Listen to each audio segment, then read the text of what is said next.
우리 시간 예배를 위해서 그리고 말씀을 위해서 함께 기도하는 시간 갖도록 하겠습니다. 기도하겠습니다. 참으로 고마우신 아버지 하나님, 언제나 우리가 무엇을 하든지 은혜를 완전하신 나의 우리 오늘은 다윗의 그의 길로 날 인도하소서. 행하신 모든 이 주님의 영광 여전히 부족하고 연약한 다 경배합니다. 예배합니다. 찬양합니다. 주님만 날 다스리소서.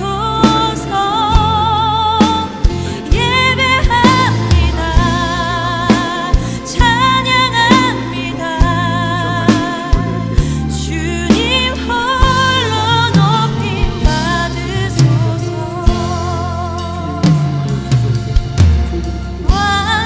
완전하신 나의 우리의 삶을 주관하시는 아버지 하나님, 지난 한 주의 삶 속에서도 저희들 주님의 은혜 가운데 살았습니다. 그러나 아버지 하나님, 저희들의 연약함을 핑계로 주님을 온전히 신뢰하지 못하고 의지하지 못했음을 이 시간 또한 고백하며 회개합니다. 다시 이 시간 선포되는 말씀을 통하여 우리의 마음과 생각이 그리고 우리의 삶이 주님께 향하길 원하오니 아버지 이 시간 깨닫게 하여 주시고 이 시간 지혜를 더해 주셔서 그 하나님의 말씀이 우리 삶 가운데 온전히 능력으로 드러날 수 있도록 하나님 도와주시옵소서. 이 시간 부족한 주의 종을 하나님의 말씀을 전한 자로 세우셨습니다. 주의 종의 모습은 감춰주시고 오직 하나님의 말씀만이 이 시간 선포되어질 수 있도록 주님 함께하여 주시옵소서. 모든 것 주님께 영광 돌리길 소망하오며 감사드리며 예수 그리스도 이름으로 기도드립니다. 아멘. 사랑하는 속초교회 청년부 한 사람 한 사람 주님의 이름으로 축복하고 또한 사랑합니다. 우리가 코로나19로 인해서 거의 한 3달 동안 함께 모여 예배드리지 못하고 영상으로 예배를 드렸었는데요. 드디어 저희가 다음 주부터 함께 청년부 예배로 드릴 수 있을 것 같습니다. 남은 기간 동안에도 생활 속 거리두기에 적극적으로 잘 참여해 주시고요. 그리고 하나님께서 허락하신 삶의 자리에서 지금껏 그래 왔던 것처럼 믿음으로 최선을 다해 살아가는 우리 귀한 청년이 되기를 간절히 소망해 봅니다. 네, 오늘 우리가 함께 나눌 하나님의 말씀은요, 시편 56편 1절에서 13절까지의 말씀을 중심으로 해서 내가 하나님을 의지하고 라는 제목으로 함께 나누어 보도록 하겠습니다. 빙점이라는 소설을 써서 크게 성공을 한 일본의 한 여류 작가가 있습니다. 그녀의 이름은 미우라 아야코입니다. 그녀는 결핵성 척수 후만증, 파킨슨병, 피부질환, 암 등으로 평생 동안 투병생활을 하면서 바깥에는 나아갈 수조차 없었습니다. 그럼에도 그녀는 신실한 그리스도인이었습니다. 하나님만 의지하며 살았던 그녀의 시 한 편을 오늘 이 시간 함께 나누고 싶습니다. 아프지 않으면입니다. 아프지 않으면 드리지 못할 기도가 있습니다. 아프지 않으면 듣지 못할 말씀이 있습니다. 아프지 않으면 접근하지 못할 장소가 있습니다. 아프지 않으면 우러러뵈지 못할 거룩한 얼굴이 있습니다. 아프지 않으면 나는 인간일 수조차 없습니다. 미우라 아야코는 하나님께서 나를 병자로 살게 했으니 내가 병자로 사는 그곳에 하나님의 섭리가 있다는 것을 인정하며 감사함으로 살았다고 합니다. 그녀의 에세이들을 보면 그분의 일하심을 받아들이고 한 걸음 더 나아가 하나님께 삶의 주권을 넘겨드리는 하나님 나라의 삶을 살았음을 우리는 알게 됩니다. 그런데 같은 그리스도인 우리는 왜 때론 우리에게 주어지는 상황을 받아들이지 못하는 것일까요? 아마도 지금 상황은 내가 있어야 할 곳이 아니라고 생각하기 때문일 것입니다. 그런데 하나님을 믿는다라는 것은 그분이 지금 내 삶 가운데 일하고 계심을 믿는 것입니다. 그분께서 허락하신 사람과 허락하신 상황 속에서 하나님을 바라보며 사는 것입니다. 바로 지금 여기에서 말이죠. 오늘 우리가 함께 읽은 시편의 부제는 하나님을 신뢰하는 기도입니다. 그런데 오늘 다윗의 상황도 그리 만만해 보이지만은 않습니다. 이 시는 다윗이 블레셋 사람들에게 가드에서 붙잡혔을 때 지은 시라고 알려져 있습니다. 그 상황 속에서 하나님, 나를 불쌍히 여겨주십시오 라는 말로 그는 기도를 시작하고 있습니다. 이는 하나님 제발 살려주십시오 라는 말입니다. 그가 처한 상황이 매우 절박해 보입니다. 그가 처한 형편은 마치 곰을 피하려다가 사자굴에 들어간 사람처럼 꼼짝없이 죽을 형편이었습니다. 다윗은 사울에게 쫓기는 처지였습니다. 그는 사울의 추격을 피하여 이스라엘 땅 곳곳을 헤매야 했습니다. 그런데 그는 사울의 추격이 점점 거세어지자 이스라엘 땅에서는 더 이상 안전할 수 없다고 판단했습니다. 그래서 그는 그곳을 떠나서 블레셋 가드로 가서 아기스 왕에게 자신의 몸을 의탁하기로 했습니다. 비록 블레셋이 이스라엘의 적대국이었지만 자신이 몇백 명의 수하를 거느리고 가면 자기를 환대해 줄 거라고 다윗은 생각했습니다. 그러나 그의 예상은 철저하게 빗나가고 말았습니다. 블레셋 장수들 중에서는 다윗이 누구인지, 다윗이 블레셋에게 어떤 일을 했었는지를 기억하는 사람들이 있었습니다. 그래서 그들은 아기스 왕에게 이번 기회에 다윗을 꼭 죽여야 한다라고 주장하였습니다. 바로 그 순간, 그 절박한 상황에서 다윗은 하나님께 제발 살려달라고 호소하고 있습니다. 이 짧은 기도에는 고난과 고통 가운데 하나님을 전적으로 신뢰하는 다윗의 그 신앙이 고스란히 담겨져 있습니다. 그런 의미에서 이 시는 오늘을 사는 저와 여러분에게 과연 우리는 늘 주님을 신뢰하며 살아가고 있는지를 되물어 옵니다. 우리 역시 다윗과 같은 상황에 놓이게 된다면 두려움의 포로가 될 것입니다. 다윗 역시 두려움에 사로잡히는 자신을 느끼게 됩니다. 그럼에도 그는 두려움에 압도되어 믿음을 버리거나 모든 것을 포기하지 않고 도리어 두려움을 극복하였습니다. 그는 말합니다. 두려움이 온통 나를 휩싸는 날에도 나는 오히려 주님을 의지합니다. 그는 지금 하나님을 주목하여 바라보고 있습니다. 이는 하나님을 의지하는 자의 적극적인 삶의 태도입니다. 그런데 이는 말처럼 쉽지만은 않습니다.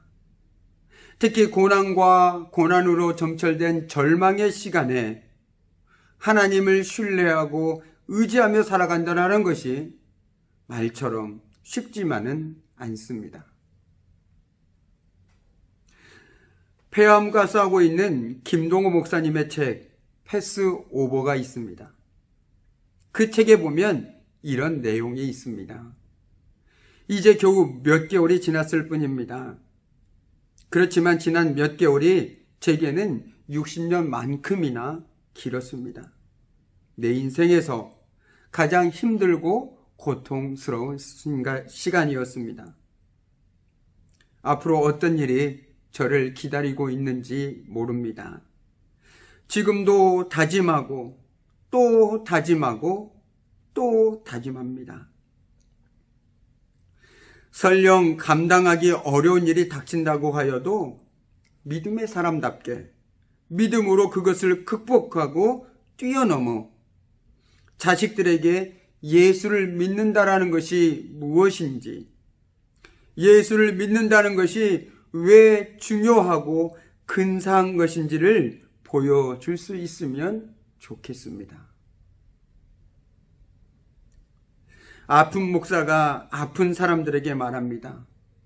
어떤 형편에도 하나님을 믿는 믿음으로 잘 이겨내야지. 지지 말고 잘 이겨내야지. 난 예수 믿는 사람이니까. 믿음으로 늘 언제나 어떤 상황에서도 당당해야지. 예수 믿는 사람이니까. 아멘입니다. 예수 믿는 사람이니까 어떤 상황에서도 당당해야 하겠습니다. 지지 말고 잘 이겨내야 하겠습니다. 다짐하고 또 다짐하고 또 다짐해야 하겠습니다. 우리는 이 시점에서 비록 상황은 다르지만 두려움 속에서도 믿음으로 당당했던 두 사람을 기억합니다. 바로 가데스 바네아에서의 갈렙과 여호수아입니다. 이스라엘 백성들에게는 하나님의 약속이 있었음에도 불구하고 모두가 두려움에 떨고 있었습니다. 두려움이 그들을 철저히 짓누르고 있을 때 그들은 오히려 당당하게 외쳤습니다. 주님께서 우리와 함께 계시니 그들을 두려워하지 마십시오. 모두들 눈에 보이는 적을 바라보고 있을 때 그들만은 그들에게 약속하신 하나님을 주목하여 바라보았습니다. 하나님을 바라보았습니다. 하나님을 바라보았다라는 것은 하나님을 의지했다라는 것이죠. 그래서 똑같은 상황이지만 그들의 반응은 다를 수밖에 없었습니다. 현실은 변한 것이 없습니다. 여전히 그들은 아주 크게 보이고 나는 메뚜기처럼 보일지라도 언제 어디서나 어떤 상황에서도 그 뒤에 있는 하나님을 발견할 줄 아는 능력이 바로 믿음입니다. 저와 여러분에게 이런 능력이 있어야겠습니다. 어디에 있건 어떤 처지에 있건 그 일 뒤에 그 가운데 그 뒤에서 일하시는 하나님을 발견할 수 있는 능력, 그 능력을 가질 때 우리는 언제나 하나님을 신뢰하고 의지할 수 있지 않겠습니까? 그런데 우리가 하나님을 발견할 수 있는 이 능력이 없다 보니 자꾸만 세상 것들을 발견하는데 급급하더라는 것이죠.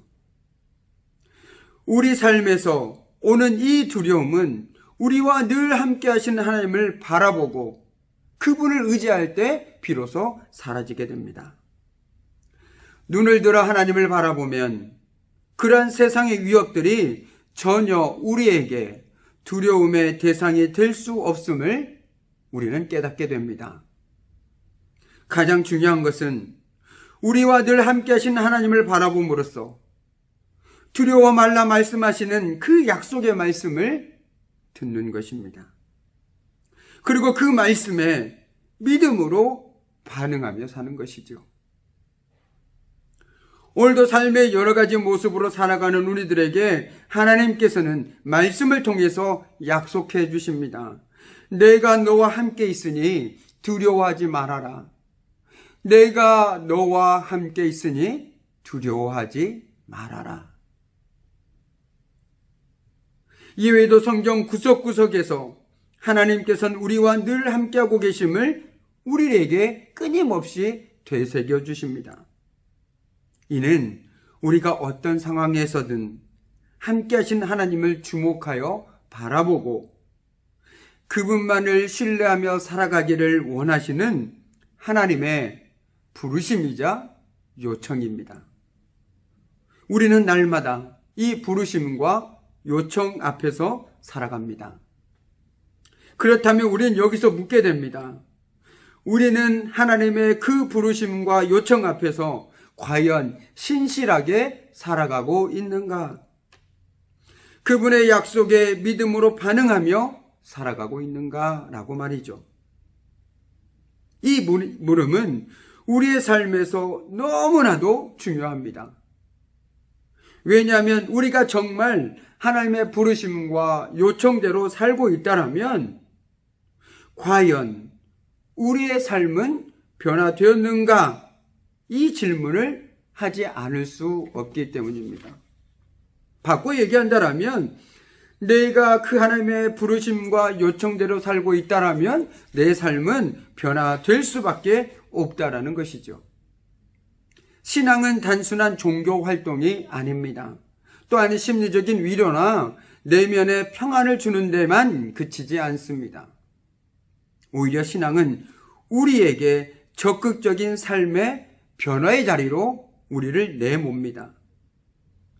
그런 의미에서 신앙은 혁명이며 저항입니다.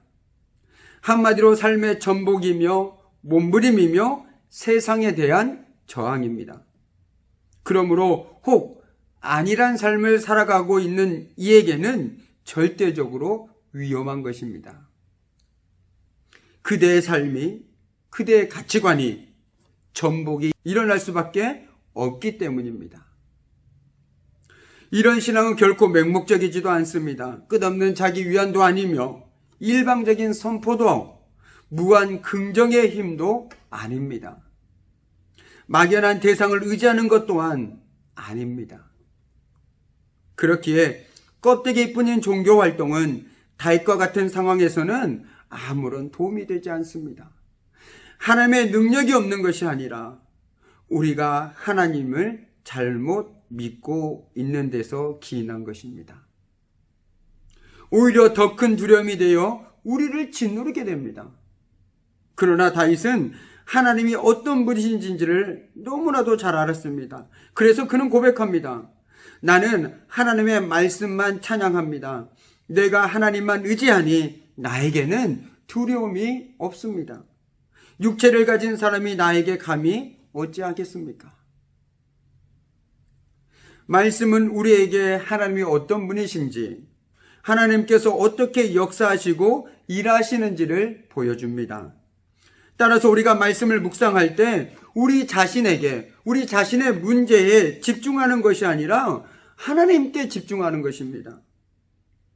그러면서 그 말씀을 통하여 우리는 하나님을 더욱더 알아가게 됩니다. 하나님을 더욱더 신뢰하게 되고 하나님의 말씀에 지배를 받는 삶을 살아가게 된다는 것이죠. 그러나 아전인수격으로 자꾸만 하나님의 말씀을 내 삶의 어떤 처방처럼 사용한다라면 우리는 진정한 말씀의 능력을 놓쳐버릴 수가 있습니다. 하나님은 영광과 능력으로 충만하신 분이실 뿐만 아니라 말씀으로 당신의 백성과 언약을 맺으신 분이십니다. 그래서 다윗은 말씀을 지키실 하나님을 찬양합니다. 그 이유는 바로 주님께서 약속하신 대로 지난 그의 삶에서 약속을 지키셨기 때문입니다. 다윗은 그렇기에 시편 여러 곳에서 하나님을 피난처로, 구원의 반석으로, 산성등으로 고백하고 있는 것이지요. 그것은 바로 이 모든 언어는 그의 삶의 경험에서 나오는 고백이었습니다. 그리고 오늘 말씀에도 하나님은 나의 편이심을 나는 잘 알고 있습니다라고 확신에 찬 말을 하고 있습니다. 지금까지 하나님을 신뢰하고 살아가다 보니 하나님은 확실히 나의 편이심을 나는 알았다라고 고백하고 있는 것이죠. 이처럼 하나님의 신실하심을 알고 찬양하는 사람은 두려움을 넘어서 하나님을 의지하게 됩니다. 하나님의 신실하심을 전적으로 신뢰할 수 있을 때 어떤 상황에서든지 하나님을 먼저 찾게 되고 그분을 의지하기 때문입니다. 육체를 가진 사람이 아무리 다윗을 대적하더라도 하나님 안에 있는 그를 어찌할 수 없기 때문입니다. 사도 바울도 말합니다. 하나님이 우리 편이시면 누가 우리를 대적하겠습니까? 이제 말씀을 마무리 짓도록 하겠습니다. 다윗은 두려움 속에서도 하나님을 붙듭니다. 그리고 말씀을 통해 두려움 말라 말씀하시는 하나님의 약속의 말씀에 믿음으로 반응합니다.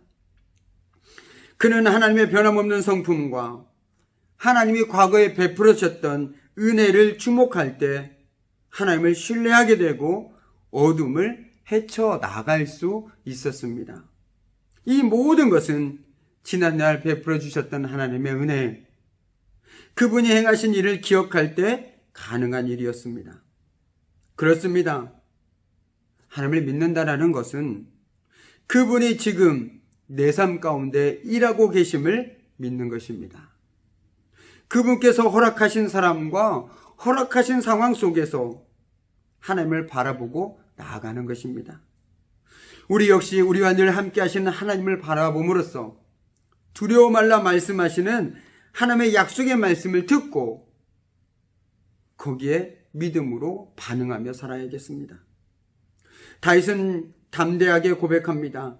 하나님을 의지하며 나는 하나님의 말씀만 찬양합니다.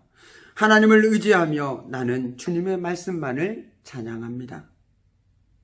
우리도 이 고백으로 주님께서 허락하신 삶의 현장에서 주님을 발견합시다. 주님이 약속의 말씀을 붙들고 그 주님께 믿음으로 반응합시다. 기도하겠습니다. 참으로 고마우신 아버지 하나님, 오늘 다윗의 삶의 모습을 통하여 정말 그 다윗이 그 모든 상황 속에서도 하나님을 신뢰했던 그 믿음을 우리가 또한 본받기를 소망합니다. 우리 역시 때론 삶의 문제들로 인하여 낙심할 때가 있습니다. 그러나 아버지 하나님, 오늘 말씀을 깊이 되새기면서 어떤 상황이 있든지 그 일로 일하시는 그 주님을 신뢰하며 나아가는 우리의 믿음의 삶이 될 수 있도록 주님 도와주시고, 특별히 말씀을 통하여 주님을 더욱더 깊이 깨달아 알아가게 하시고 주님을 더욱더 신뢰하는 자로 나아갈 수 있도록 주님 도와주시옵소서. 이제는 우리 주 예수 그리스도의 은혜와 아버지 하나님의 그 크신 사랑과 성령님의 감동 감화 교제 역사하심이 정말 다윗처럼 어떤 상황에서든지 주님을 신뢰함으로 살아가길 소망하는 우리 청년들의 삶과 그들의 삶의 현장과 그들의 모든 순간순간마다 이제부터 영원히 함께 하시기를 간절히 축원하옵나이다. 아멘.